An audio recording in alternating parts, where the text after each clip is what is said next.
이제 함께 하나님 말씀 보겠습니다. 하나님 말씀은 신약성경 요한계시록입니다. 요한계시록 1장 9절 한 절 말씀만 보겠습니다. 요한계시록 1장 9절입니다. 요한계시록 1장 9절입니다. 우리 함께 한 목소리로 읽겠습니다. 나 요한은 너희 형제여 예수의 환난과 나라와 참음에 동참하는 자라. 하나님의 말씀과 예수를 증언하였으므로 말미암아 반모라 하는 섬에 있었더니. 아멘.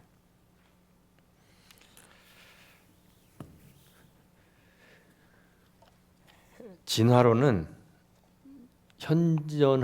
현재 존재하고 있는 그 생물들의 다양성을 설명하는 생물학에 속한 한 이론입니다. 그런데 이 진화론은 사실 생물학뿐만 아니라 다른 많은 학문에도 지대한 영향을 미쳤습니다. 이 진화론이라는 것은 지금 존재하고 있는 이 다양한 생물들이 하나의 공동의 조상을 가지고 있다는 그러한 생각에서 비롯됩니다. 우연히 발생한 무기물이 유기물로 변화되고 또 그 유기물이 단세포 생물이 되었다가 다세포 생물로 변화되었다고 그렇게 주장합니다. 식물이 동물로 변화되고 수중 생물이 육지 생물로 변화되는 그러한 진화가 이루어졌다고 주장하는 것입니다. 단순하고 구조가 간단한 생명체에서 점차 복잡하고 고등한 생명체로 아주 오랜 세월을 통해 진화되었다는 이론이 바로 진화론입니다. 그런데 이런 진화의 이론이 생물학뿐만 아니라 다른 학문들, 특히 사회학에도 적용이 되었습니다. 그래서 사람들은 사회도 진화한다 이렇게 생각하게 되었습니다. 과거에 아주 단순하고 구조가 간단한 그런 사회에서 점차 복잡한 사회로 진화해 간다는 그러한 믿음을 가졌습니다. 그래서 그런 믿음을 진화 사회학이다 이렇게 부릅니다. 우리가 잘 알고 있는 공산주의 이론의 주창자인 카를 막스의 그 공산주의 이론도 상당 부분 이 진화론의 영향을 받은 것으로 그렇게 보여집니다. 카를 막스는 신의 존재를 인정하지 않았습니다. 종교를 아주 조롱했습니다. 그는 유물론적인 세상에 존재하는 것은 오직 물질뿐이다 라는 그런 유물론적인 철학과 역사관을 가지고 있었습니다.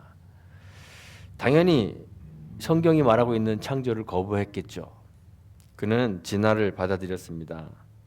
창조를 받아들이지 않으니까 창조 이후에 우리 인간에게 들어오게 된 그 죄의 존재도 인정할 수가 없게 되었습니다. 그래서 죄로 타락한 인간 본성이라는 말을 좋아하지 않습니다. 인간의 본성 자체를 신뢰하게 됩니다. 인간의 본성이 역시 진화를 통해서 점차 절대적인 완전성에 도달할 것이라는 그러한 믿음을 가지고 있었습니다. 그래서 그가 생각하고 있었던 법 사상도 법이란 인간 의지의 산물이기 때문에 인간이 진화해가면서 인간의 본성이 진화해가면서 그 법도 점차 완전한 방향으로 진화될 것이라고 생각하고 그러한 법으로 다스려지는 사회도 점차 진화되어서 이 지상에 결국에는 유토피아를 만들어갈 수 있을 것이다. 이런 믿음을 가지게 됩니다. 꼭 공산주의가 아니더라도 오늘날 이 근대 사회가 가지고 있는 그러한 순진한 낙관주의는 분명히 이 진화론이 만들어내는 그러한 산물 가운데 하나입니다. 사실은 환상입니다. 세계 제1차 대전과 2차 대전 그리고 세상 곳곳에서 발생하는 여러 가지 재난과 재앙들 이런 것들을 사람들이 겪으면서 이런 순진한 낙관주의가 참 이론적일 뿐 실제적이지 않구나라는 그러한 세상 생각을 하게 됩니다. 그래서 이 순진한 낙관주의에 어느 정도 제동이 걸리기는 했지만 그러나 여전히 우리 사회는 인간의 이성에 아주 높은 점수를 부여하고 있습니다. 활발한 이 이성의 역할을 통해서 우리 세계가 점차 더욱더 발전할 것이라는 그런 기대감을 접지 않습니다. 테크놀로지의 발달, 이 기술사의 발달이죠. 그리고 그 결과 나타나는 편리성, 편의성 이런 것들의 증가, 우리 주변에서 확연히 보여지는 자본 또는 재화의 증가 이런 것들을 경험하면서 다 경험하잖아요, 그렇죠?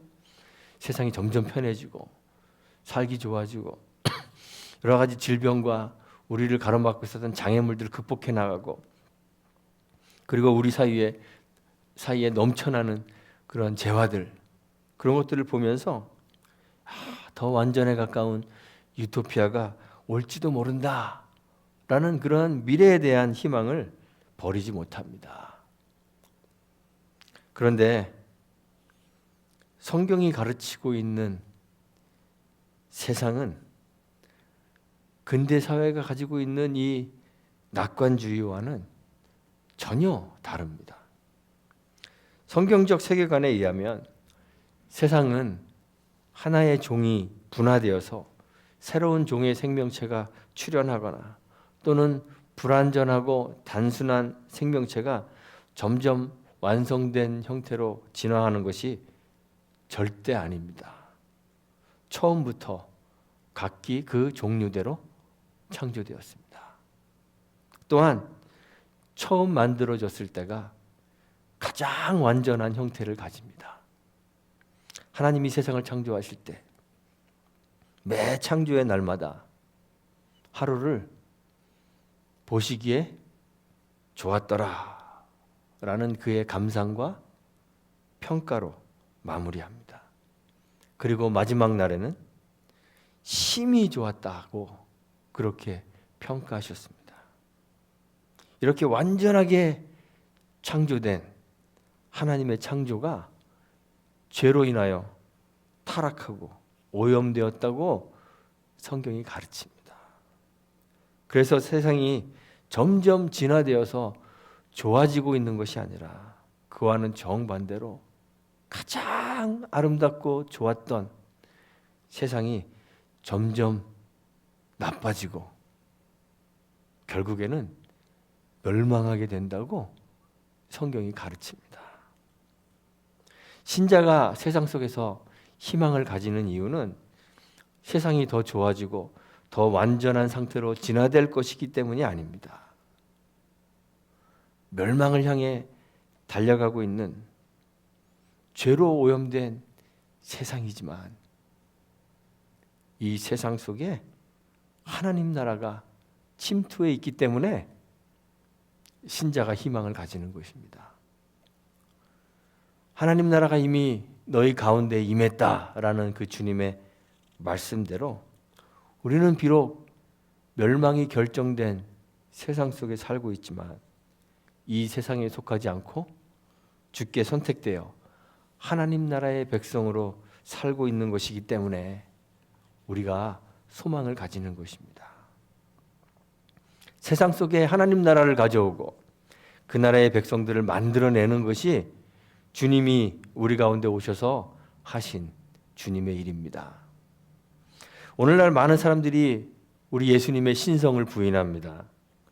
그래서 예수님의 그 구속사역을 그 구속사역의 중요성을 축소하거나 또는 신화 또는 상징적인 것으로 그렇게 무시하고 폄하합니다.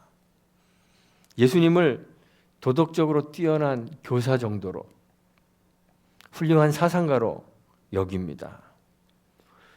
사회를 변혁시키려 했던 사회운동가로 보는 사람들도 있습니다. 또는 불의한 권력에 대항했던 정치적인 혁명가로 여기는 사람들도 있습니다. 예수님께서 행하셨던 선행, 가난하고 소외된 사람들에게 베풀었던 주님의 그 자비로운 행위, 당시에 권력을 가지고 있었던 사회 지도자들과 권력에 대한 저항, 이런 눈에 보이는 현상에 사람들이 집중합니다. 그래서 예수님의 가르침과 그의 삶과 이적들이 이 땅에 침투한 하나님 나라를 보여주고 있음을 간과합니다. 주님이 보여주시는 하나님 나라의 선포는 사람들이 애써 모른 척합니다. 예수님의 그 십자가와 부활이 가져오는 구원의 그 서사를 사람들은 그저 신화적인 이야기로 치부해 버립니다. 그러나 예수님의 선행, 그의 자비, 그의 저항, 가르침, 이적, 이런 것들은 이 땅에 하나님 나라가 침투해 있음을 보여주는 증거들입니다. 예수님은 세상을 바꾸려고 한 혁명가가 아닙니다. 죄로 오염된, 그래서 결국에는 멸망으로 달려갈 수밖에 없는 이 세상을 바꿔서 천국으로 만들어야 되겠다, 이런 시도를 주님 하지 않으셨습니다. 오히려 주님의 그 메시지를 보면 이 세상에 멸망이 가까웠음을 선포하는 것들이었습니다. 도끼가 이미 나무 뿌리에 놓여졌다고 선포하셨습니다. 주님이 하신 일들은 세상을 변화시키는 것이 아니라 그 세상 속에서 세상에 속하지 않은 하나님 나라의 백성을 만드는 것이었습니다. 세상을 좋아지게 만드는 것이 아니라 그 멸망당할 세상 속에서 어떻게 하나님 나라의 백성으로 살 것인가 하는 것이 바로 예수님이 가르쳐 주신 신앙이었습니다. 우리가 세상 속에서 하나님 나라를 전하는 것 역시 그렇습니다. 세상을 하나님 나라로 바꾸는 것과는 거리가 멉니다. 죄로 인해 타락하여 멸망을 향해 달려가고 있는 이 세상을 완전하게 바꾸고 진화시킬 능력이 우리에게는 전혀 없습니다. 아쉽게도 우리가 무엇을 하든 어떤 노력을 하든 피할 수 없는 이 세상의 마지막은 멸망입니다.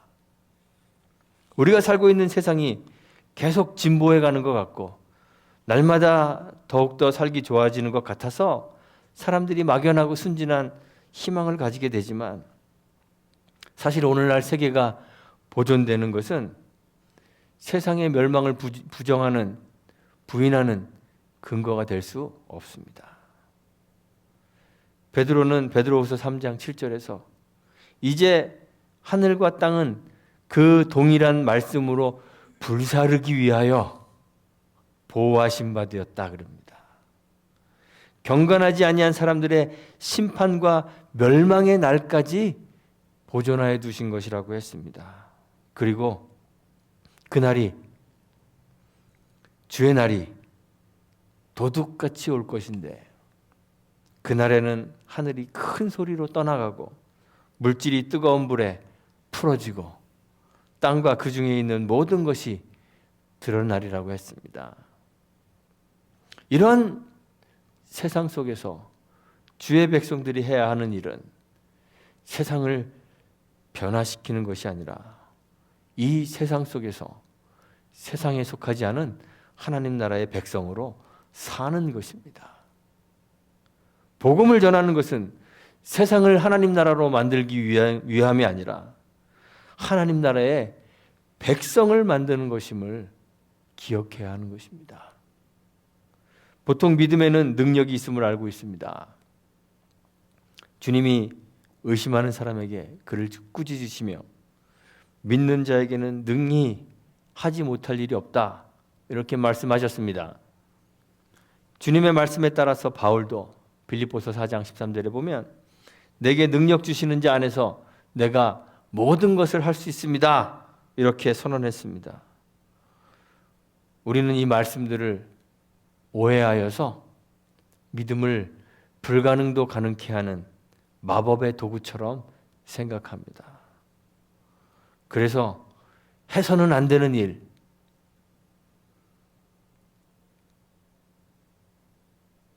하면 좋지 않은 일도 믿음을 가지고 하면 다 해낼 수 있다는 막무가내식 신앙을 믿음 좋은 것으로 여기기도 합니다.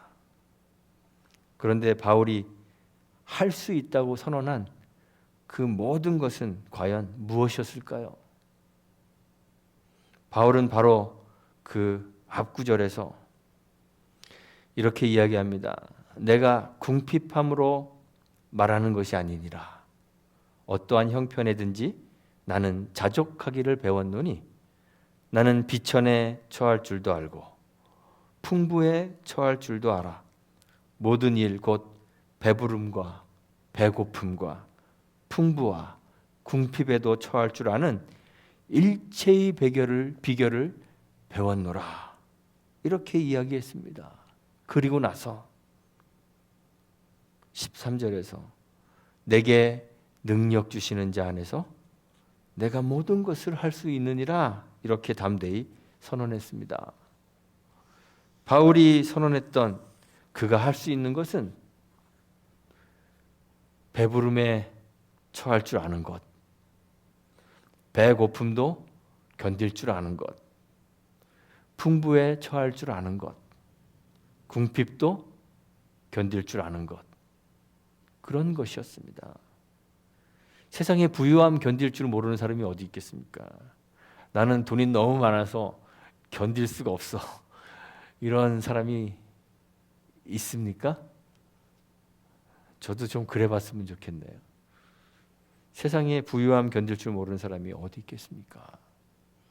사실상 바울이 말하고자 하는 것은 배부름과 풍부함이 아니라 환난과 핍박과 기근과 가난과 궁핍과 곤고함 같은 고난을 견딜 수 있는 능력이었습니다. 이런 능력이 주님에게서 나오는 것이기 때문에 그래서 내가 주님 안에 있기만 하면 이 모든 것을 견뎌낼 수 있습니다. 이런 고백을 바울이 하는 것입니다. 주님이 말씀하셨던 산을 옮길 만한 믿음도 사실은 엄청난 기적을 말하는 것이 아님이 분명합니다. 세상을 변화시키는 믿음을 말하는 것이 아님이 분명합니다. 대단한 기적이 일어나면 그래서 그것을 세상이 목격하면 세상이 변할 거라고 생각하십니까? 그러한 순진한 믿음을 가지는 것이 믿음이 아닙니다. 세상은 눈이 빠질 것 같은 놀라운 사실을 목격한다 하더라도 변하지 않습니다. 잘 변하지 않습니다. 떡 5개와 물고기 2마리로 장정만 5,000명을 먹이고도 12강주리를 남기는 엄청난 놀라운 사건을 경험했습니다. 사람들이 예수님을 억지로라도 잡아서 왕으로 삼으려고 시도할 정도로 그렇게 놀라운 엄청난 일이었습니다. 그런데 그런 기적을 경험한 사람들이 바로 그 다음 날 실망하여서 예수님을 떠나버립니다. 기적은 세상을 변화시키지 않습니다. 예수님의 부활을 목격한 가장 첫 번째 사람이 누구라고 생각하십니까? 예수님의 무덤을 지키고 있었던 군사들이죠. 그들이 안식 후 첫날 새벽에 무덤을 지키고 있을 때 땅이 진동하고 거대한 돌이 굴러가고 그 위에 천사가 앉는 것을 보았습니다. 그런데 그 엄청난 사건을 경험했던 그들이 바로 예수님의 제자들이 예수의 시체를 훔쳐갔다는 헛소문을 퍼뜨린 장본인들입니다. 기적을 경험하는 것, 엄청나고 놀라운 일을 경험하는 것은 세상을 변화시키는 수단이 되지 못합니다. 그리스도인들이 세상에서 믿음으로 가져야 하는 능력은 은사와 이적이 아닙니다. 오염된 세상 속에서 그러한 세상을 견디고 오래 참으며 신실함을 지키면서 하나님의 백성으로 살아가는 것, 그것이 바로 믿음의 능력입니다. 요한은 오늘 본문에서 자신을 너희 형제요 예수의 환난과 나라와 참음에 동참하는 자로 자기 자신을 소개하고 있습니다. 요한 사도는 예수님의 12제자 가운데 한 사람입니다. 아마도 예수님의 가장 사랑받는 제자라고 스스로 자부할 수 있는 그런 사람이었을 것입니다. 또한 가장 오랫동안 예수님의 복음을 전했던 사도이기도 합니다. 전해지는 이야기에 의하면 예수님이 승천하신 후 사도가 되었던 사도 바울 포함한 모든 사도들, 예수님의 제자들이 다 순교했습니다. 일찍 죽었습니다. 역사가였던 요세푸스에 의하면 베드로와 안드레, 바돌로메, 우리가 나다나엘이라고 부르는 바돌로메는 십자가에서 순교했습니다. 어떤 사람은 거꾸로 매달려서 죽었다고 하기도 하고 어떤 사람은 X자형으로 된 십자가에 매달려 죽었다고도 합니다. 야고보와 마태와 시몬은 칼에 죽었습니다. 빌립은 기둥에 매달린 채 찢겨져서 죽었다고 전해지고 있습니다. 도마는 창에 꿰뚫려 순교했고 알페오의 아들 야고보는 성전 꼭대기에서 밀쳐 떨어져서 순교했다고 전해지고 다데오는 활에 맞아 죽었다고 전해지고 마띠아는 돌에 맞아 순교했다고 전해지고 있습니다. 그런데 오직 요한만 예외적으로 순교하지 않고 나이 많아 늙어 죽었다고 그렇게 전해집니다. 요한은 감사하게도 늙어서 거동이 불편할 때까지 복음 전하는 일에 충성을 다할 수 있었던 유일한 사도였습니다. 그런데 그런 요한이 자신을 예수의 환난과 나라와 참음에 동참하는 자, 이렇게 자신을 소개하고 있습니다. 그가 자신의 정체로 삼았던 것은 그가 그간 베풀었던 놀라운 기적과 은사의 활용이 아니었습니다. 그가 예수님의 가장 사랑받는 제자로 그가 베풀었던 엄청난 기적들이 있습니다. 베드로와 요한이 성전으로 들어갈 때 앉아서 구걸하는 사람을 향하여 나사렛 예수 그리스도의 이름으로 명하노니 일어나 걸으라 이야기할 때 앉은 병이가 일어나 걷는 놀라운 일도 일어났습니다. 그의 삶이 다하는 날까지 그는 열심히 복음을 전하며 크고 놀라운 일들을 감당해냈습니다. 그가 했던 수많은 엄청난 사역들이 그가 어떤 사람인가를 보여주는 것이 될 수 없음을 그러나 요한은 알고 있었습니다. 그래서 그는 자신을 향하여 환난에 동참하는 사람입니다. 나는 예수님의 나라에 동참하는 사람입니다. 나는 주님의 오래 참음에 동참하는 사람입니다. 이렇게 자기 자신을 고백했습니다. 그것이 그의 정체성이었습니다. 자신의 삶과 정체의 요약이 오래 참는 것이었습니다. 숱한 환난과 고난을 당하며 자신은 이 세상에 속한 자가 아니라 이 세상에서 주님의 선택을 받아 하나님 나라의 백성이 되었으므로 세상에서 당하는 환난과 고난을 참고 견디고 인내하는 것을 자신의 정체로 알고 살았던 것입니다. 우리가 요한을 사랑의 사도라고 부릅니다. 요한복음 그리고 요한 1서, 2서, 3서 이러한 요한이 기록한 글들, 성경에 기록된 그러한 글들을 보면 사랑이라는 말로 가득 차 있습니다. 하나님은 사랑이시고 그래서 우리도 사랑해야 한다고 강조합니다. 사랑하는 자마다 하나님께로부터 나서 하나님을 알고 사랑하지 않는 자는 하나님을 알지 못한다고 요한이 이야기했습니다. 사랑이 하나님 백성의 정체라고 강조했습니다. 그런데 그 사랑이 과연 무엇일까요?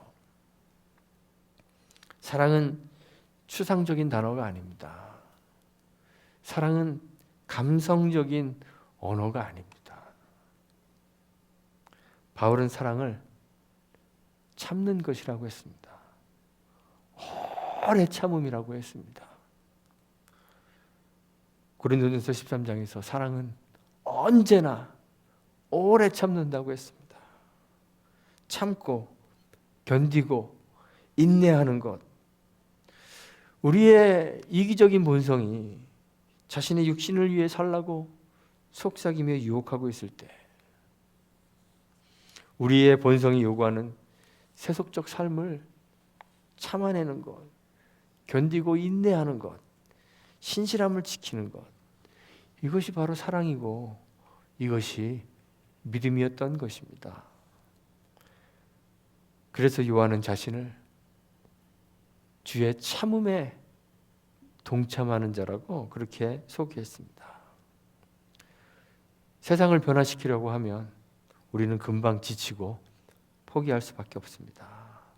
세상은 잘 변하지 않기 때문입니다. 우리가 아무리 노력해도 아무리 애써도 세상은 변하지 않고 그대로 있기 때문에 그렇습니다. 우리가 세상을 변화시켜 하나님 나라를 만들겠다고 구호를 외치고 떠들어대고 밖에 나가서 활동을 해도 세상은 더 좋아지지 않습니다. 변화되지 않습니다. 1980년대, 90년대 한국에서 그리스도의 계절을 만들자, 이러한 이야기, 세상을 변화시키자, 하나님 나라를 가져오자, 이러한 구호를 외치며 많은 활동들을 했습니다. 그런데 시간이 지나서 세상이 변화되고 하나님 나라가 되었을까요? 세상이 더 좋아지지 않았다고 사람들이 이야기합니다. 세상은 변하지 않습니다. 세상을 변화시키려고 하면 그래서 우리는 금방 지치고 포기할 수밖에 없습니다. 주께 받은 은사를 쏟아붓고 우리가 가진 자원과 정열을 다 바쳐도 세상은 조금도 변하지 않는 것처럼 보일 수 있습니다. 우리가 해야 하는 일은 세상을 변화시키는 것이 아니라 견디는 것입니다. 참고 인내하는 것입니다. 나를 지키는 것입니다. 마땅히 해야 할 아주 기본적인 일들, 그 일들을 온갖 방해와 장애물들에도 불구하고 참고 인내하며 꾸준히 하는 것입니다. 육신이 원하는 세속적 이익들을 포기하고 그리스도의 사람으로 살기 위해 당하는 세상의 불이익들을 견뎌내는 것. 변하지 않는 세상, 변하지 않는 우리가 상대하는 사람들을 오래 참음으로 용납해 주는 것. 이런 오래 참음이 성도인 우리가 해야 하는 주님의 일인 것입니다. 올 한 해 제가 하겠습니다. 표 정하고 큰 소리 쳤으니 뭔가 하기는 해야 할 텐데 뭘 하시겠습니까? 뭔가 거창하고 대단한 것, 눈에 띄는 무언가 해놓고 성취감 얻으려는 생각 하지 말았으면 좋겠습니다. 그러면 지칩니다. 금방 포기하게 됩니다. 먼저 주님의 오래 참음에 참여하는 저와 여러분들이 되시기를 간절히 소망합니다. 요한과 같이 예수의 환난과 나라와 참음에 동참하는 사람으로 우리의 정체를 삼는 사람들이 되기를 간절히 소망합니다. 멸망하는 세상, 변화되지 않는 세상 속에 살고 있지만 그 속에서 세상에 속하지 않은 하나님 나라의 백성으로 살고 있음을 깨닫고 이 세상을 견디고 인내하는 사람들이 되기를 바랍니다. 이 세상 속에서 하나님의 사람으로 살아 오래 참음과 인내로 그리스도의 향기를 풍기며 세상에 속한 사람들을 하나 둘 하나님 나라로 인도해내는 그런 등대 같은 사람들이 되시기를 주님의 이름으로 축원하고 부탁드리겠습니다. 함께 기도하겠습니다.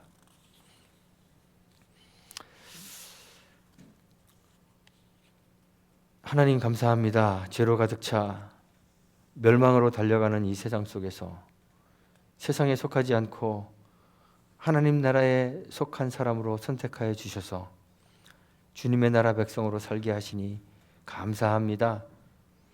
세상은 끊임없이 우리를 괴롭게 하고 주의 백성으로 사는 거룩한 삶을 방해하겠지만 주님이 주시는 믿음의 능력으로 참고 견디고 인내하여 궁극적인 승리를 쟁취하는 주의 백성들이 되도록 복 주시기를 원합니다. 뭔가 거창한 것을 하려는 욕심을 부리지 않게 하시고 우리의 구체적인 삶 속에서 주님의 사람답게 육신의 욕망을 절제하고 세상의 환난과 유혹을 견디어내고 함께하는 사람들을 오래 참음으로 용납해주는 믿음의 발걸음을 시작하게 하옵소서. 그래서 우리의 인내의 빛이 세상의 사람들을 주의 나라로 인도하는 등불이 될 수 있도록 복 주옵소서. 예수님의 이름으로 기도합니다. 아멘.